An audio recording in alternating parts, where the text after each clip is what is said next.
Hello there, Leos. Welcome to your reading. When I was shuffling out the cards, I saw two kind of slideshows. So I'm going to talk about them one by one and how they relate to the cards that are on the table here. So the first thing that I saw is I see this little girl. She looks about 15 or 16. It looks like the 1800s. She's wearing a dress and she's on a bicycle. So she hiked up her dress to be able to sit properly on the bicycle so that the dress, the hems of her dress doesn't get caught in the spokes and the wheels. So she hiked up her dress, her knees are exposed, she's wearing like stockings underneath and some shoes, dress shoes. And she is just really happy with this new bicycle. So she's riding all over the village and she's going through a dirt road. And it looks like it recently rained, so there are puddles of water, rocks. So it's an uneven dirt road with a lot of mud, but she doesn't care. So she's riding through it and she got mud like all over, her dress. It kind of like got into the tires and then it splashed back on her clothes, on her hair. And she doesn't mind, like she's having a really good time. When she got home, her mom saw her, like her knees exposed and dirt all over her. Her mom gave her a scolding. So it cuts away. So what I'm feeling with this energy, it seems like, it's the 1800s, or at least it's a different time, different era where gender roles were different, gender expectations were different, social expectations were different, what it means to be a girl, what it means to be a boy, and things like that. So her mom is sort of chastising her, like, you're a lady, you're 15, you're almost, marriage age. You're supposed to be more ladylike. You're not supposed to be a tomboy. So I feel like there are definitely societal, social, gender role expectations, or something that is, imposed by other people onto you. And it feels almost like you have outgrown it. And you feel like it's restrictive. You feel like it interferes with your life. You feel like it's interfering with your ability to really live your life and enjoy your life. So I see many of you going through this stage where you are really questioning.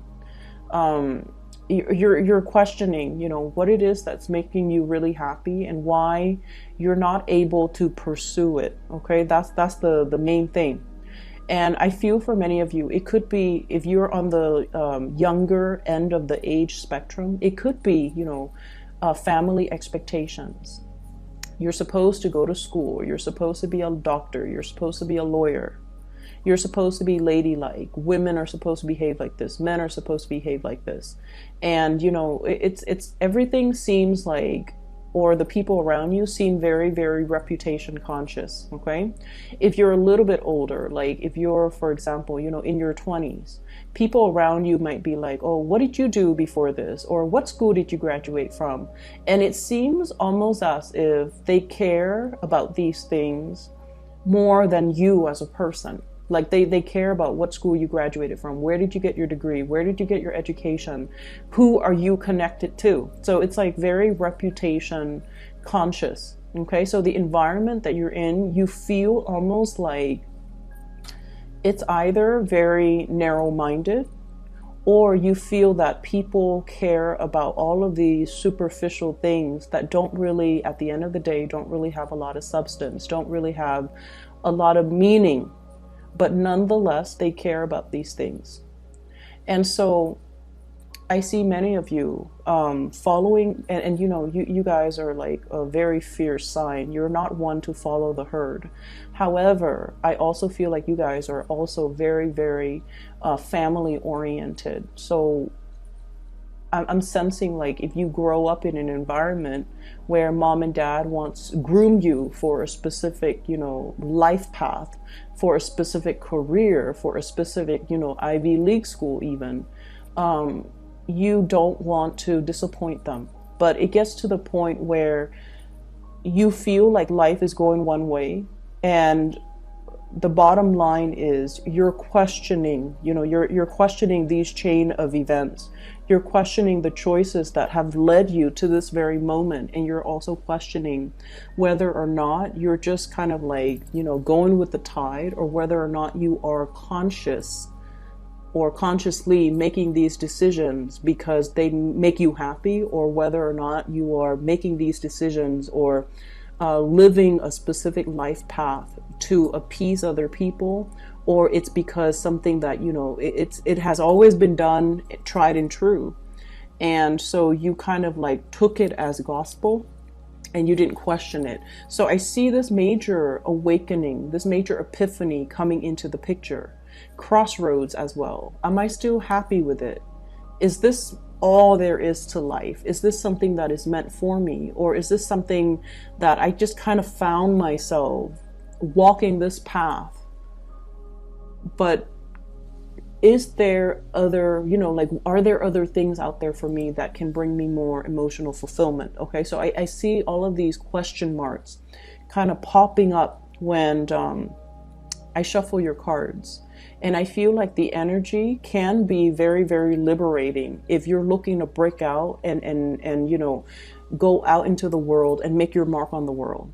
And then on the other hand, I feel for others of you who are a little bit more status quo oriented. I also feel like some of you are a little bit scared of these changes that are coming through, things that are outside of your control, or things that you have always known to be true. All of a sudden you're reassessing. Okay. First of all, the way this energy is coming out, this is the card that really drew my attention. Your ship's coming in, something that you have really, really, really waited for a very long time. I usually think of this as like a big opportunity, study abroad, going overseas to do some type of research work for some of you, because that did come through. So for example, you might be studying to be, you know, like a doctor, right? And you're like, oh, I'm just going to be an MD, just like a general practitioner. And then you take a course and then you're just like, you know what, maybe I want to do public health. Maybe I want to go to like, you know, pandemic zones and study like cultures and do microbiology or do epidemiology and study the transmission of diseases. And maybe I need to go to more of a tropical area or go overseas to a place where access to medicine might be very, very scarce. So your family might tell you, you know, family expectations here. You're going to be a doctor. You're going to be like, you know, either a general practitioner, or you're going to be a surgeon, and you're going to work in these really posh, high-end, either private practice or in a very, very prestigious hospital. And your life is going to be all set. And you're just like, actually, I really want to get into this because I want to help people. And if I want to help people, I want to go to places where the needs are, you know, impoverished neighborhood, underserved communities, especially going overseas to areas that don't have access to healthcare. So that's an example that I saw, so that I'm reiterating it. Okay. And of course, all of you who are watching this are not in med school or not trying to be doctors, but that's a big example that I'm using. Mainly because I feel like you're being groomed for something and it's making you happy, but you're also questioning whether or not you can do something else that is more meaningful.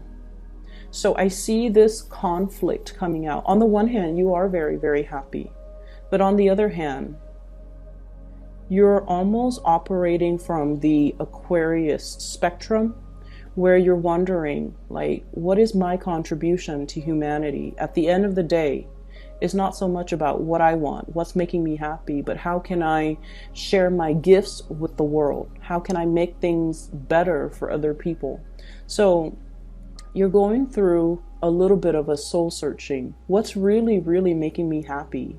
Can I really, really be happy when the rest of, you know, humanity is really suffering?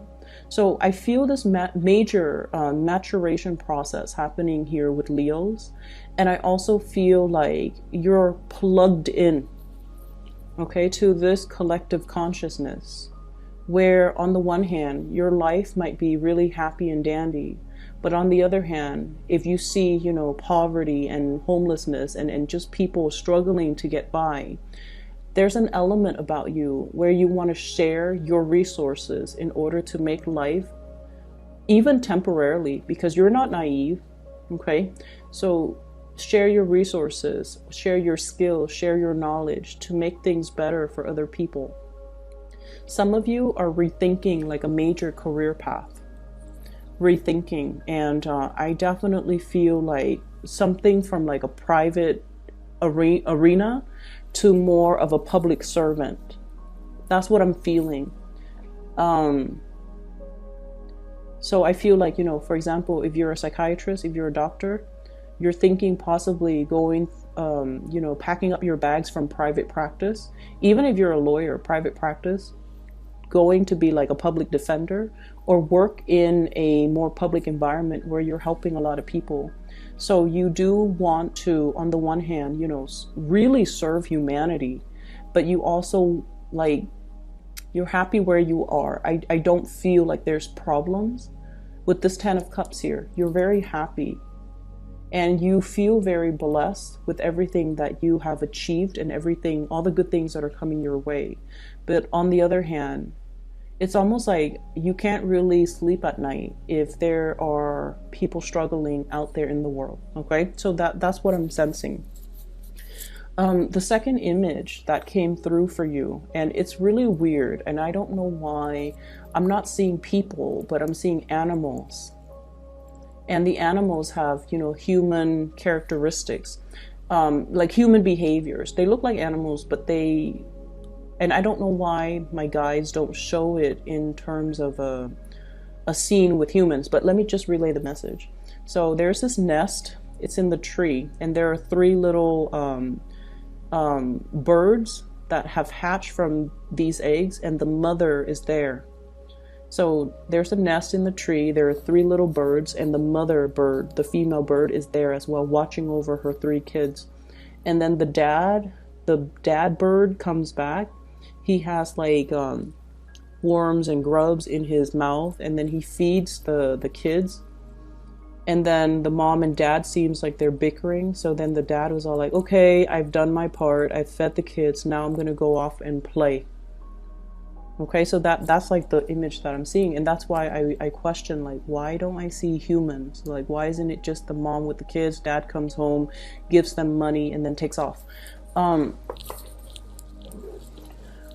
So what I'm feeling here is a situation where 2 people potentially could be staying together because of obligation, okay? Because of expectations from other people, because they're trying to keep the family unit intact, because both of these people have specific roles that are assigned to them, okay? So one person could be in charge of taking care of the kids. The other one is like, you know, bringing home the bacon, bringing home the money. And I feel like there is even a concept with like power differential in the relationship where the person that works or the person that earns money or the person that earns more money in the relationship feel like they control the relationship. So there's an element of control here that is very deeply rooted in this spread. And I feel like you're at a point in your life where you want to be on your own. You want to be self-sufficient. You want to not have to depend on other people. So, you know, if someone is like helping you pay for tuition, for example, and they want you to only study certain things or, you know, graduate with a certain major, I feel like you're starting to feel the pressure, or you're starting to feel that, you know what, there's strings attached in this union, or there are strings attached in this give and take. And I feel like someone is dangling something over you and constantly reminding you, you know, like, I'm doing this for your own good, or I'm doing this, or, you know, you owe me, or remember what I'm doing for you so that later on you don't forget me. So it's like very strings attached, it's very much conditional. Okay. You have to do this in order to get that. So things are very, very conditional. And I'm starting to feel like you're feeling the weight of it. You're feeling like there is no free lunch. You're feeling as well that the other person is dangling this thing over you. And so your ability to make your own decisions might be severely limited, okay? I'm sensing as well, in a work environment, there is some type of unfairness that's coming through. First of all, I have here the Eight of Pentacles, okay? Working hard, keeping your nose to the grindstone in the reverse position with the Devil in the reverse position. Some of you might physically just be like, this job is not doing it for me anymore, and I'm reassessing whether or not I want to invest more time in it. And then I also feel some imbalances in the work environment where the people that are not really doing their job, they're getting the promotions because they know somebody, because of their connections, or because of like just corruption is such a broad term, but I'm just going to use that. Favoritism, corruption, strings attached. You know, you do this for me and then I do this for you. Like I'll scratch your back and you scratch mine. So it's a very, very, from your end, Leos, it's a very unethical, toxic type of a situation. And I feel like many of you might have already left that situation waiting for new opportunities to come on the horizon for you. And you're prepared because you knew this wasn't working. And then I feel like for some of you, you might stay in a job because of the financial security. It pays the bills. And I feel almost like you've been wanting to leave for quite some time. But, you know, you have family, you have people that are financially dependent on you. And it's making it harder and harder and harder. But I feel like this might be the breaking point where you start to realize your worth and you're starting to want out and seek new opportunities, okay? And then going back to the birds, okay? The one that brings home the grubs and the worms. He's like, okay, I've done my part. Now I'm gonna go off and play. So I definitely feel the weight of responsibilities, obligations, especially when it comes to child rearing, when it comes to family expectations, when it just comes to not being able to get your alone time, okay? I see a lot of people crowded in an environment. Everything is just very, very crowded. A lot of activities, a lot of things are happening around you. And it seems like you want a moment of peace. You want some solitude. You have a lot of things that you need to get done. So for some of you, if you're working from home, there's like kids running around or, you know, family members dropping by unannounced and the doorbell's always ringing or text messages are constantly dinging or your phone's always going off, or there's like animals, pets, children, just a whole barrage of activities happening around you. And take yourself to the library, take yourself somewhere else where you can get your work done. And then I also feel for others who are, you know, in between jobs, who are trying to apply for a job, getting their resume together, looking for jobs online. And it's almost like the responsibilities that you have to contend with is delaying the job search process. Okay, so that's what I'm feeling. And so somebody once gave me like the best advice.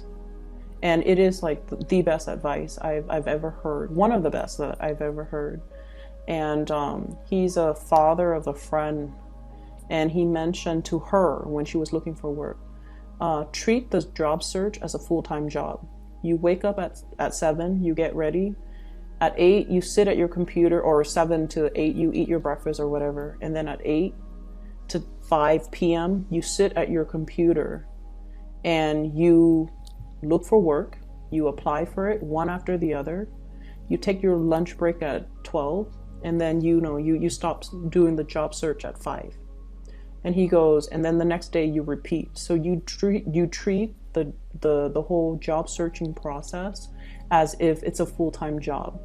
And once you get yourself in a pattern, once you are responsible, once you are diligent, and I feel like, you know, that's when the serious jobs are going to be in the picture. Treat it like a full-time job, okay? Be serious with it. And don't just bookmark it and let it sit. When something catches your fancy, apply for it right away. That way you can knock it down. And he also said, like, as well, create a quota for yourself. So for example, today I'm going to apply for 5 jobs, and then until you finish those 5 jobs applications, that's when you call it a day. And then the next day set a quota for yourself. But either way, we have to treat it like a full-time job. And so I see some of you're kind of like sitting at home, trying to do these job searches, or trying to fix your resume, or trying to apply for these job applications. And, it's not a fun process. And I see kids around you like, Mom, do you look at what I'm doing? Or Dad, look at what I'm doing. And so you're getting a lot of distractions. And so, block out some time, go to the library, go to a coffee shop with like internet, and try to take care of things from your end. And don't feel guilty that you kind of need to, be away from people. There's nothing wrong with that. You need to do what you need to do to take care of yourself first, and then, resume your life after. Okay, so that's what I'm feeling. And I do see money being a little bit of an issue for many of you. So I have here the 8 of Pentacles. Whatever that was stably coming in is no longer coming in. And then we also have as well the 2 of Pentacles. This is kind of like making ends meet, usually piecing together a few part-time jobs in order to get by, in order to make rent, in order to pay the bills at the end of the day. There's a lot of assistance coming through from family members and loved ones. I do sense that. But I feel like, while we're in this space, it's really, really, it can feel really disheartening. Okay, I do sense that. It can feel very disheartening. But they're really telling you not to cut corners and do things the right way. I have here the Wheel of Fortune. Things are going to come into the picture in divine timing. It's in the reverse right now. And so it requires a lot more discipline, a lot more diligence, and a lot more consistency from your end. We have as well the 7 of Swords, and this is strongly on top of the Wheel of Fortune. Do not cut corners. Do not take the easy way out. And you really have to commit yourself in order to create the new life or the new job, or to attract the things that you want that are actually going to be good for you. Okay? I'm going to leave it at that, Leo. So honestly, I tried to do a reading for you guys last night, and we have a lot of the repeat cards. Okay, I couldn't see any images last night, so I tried to do it again today. And when I shuffled it out, 4 of these cards were repeat. We have the Tower, the Wheel of Fortune, 7 of Swords, the Judgment card, as well as that. I think it actually was the 7 of Pentacles that came out, waiting for a situation. But now you're no longer waiting. Your ship is coming in. And I just feel like, keep at it. Go on your journey. If you need a break away from people in order to get things done for yourself, don't feel bad, okay? This is more about breaking out of the norm, or breaking out of the mold, and finding yourself, and finding whatever it is that really strikes your fancy, something that you want to do, even though other people have different expectations of you. So I feel like you're carving that path, or you're paving that path for yourself, so that you can be freed and unencumbered by other people's expectations. So I will leave it at that. I hope the reading is helpful for you guys, okay? Once again, for those who are still emailing me about personal readings, I don't do those anymore. I do have somebody that I highly recommend. Her name is Bridget. She is phenomenal. She's very psychic, and I've used her services over the years, and I've also recommended her to my family members and my friends, and I highly recommend it if you are looking for a reader. I put a link to her scheduling webpage in the description box below, so if you want to book a reading for yourself, or so for somebody that you know, I highly recommend her. Okay, so best of luck with everything, Leos. I will be back next month. Okay, take care.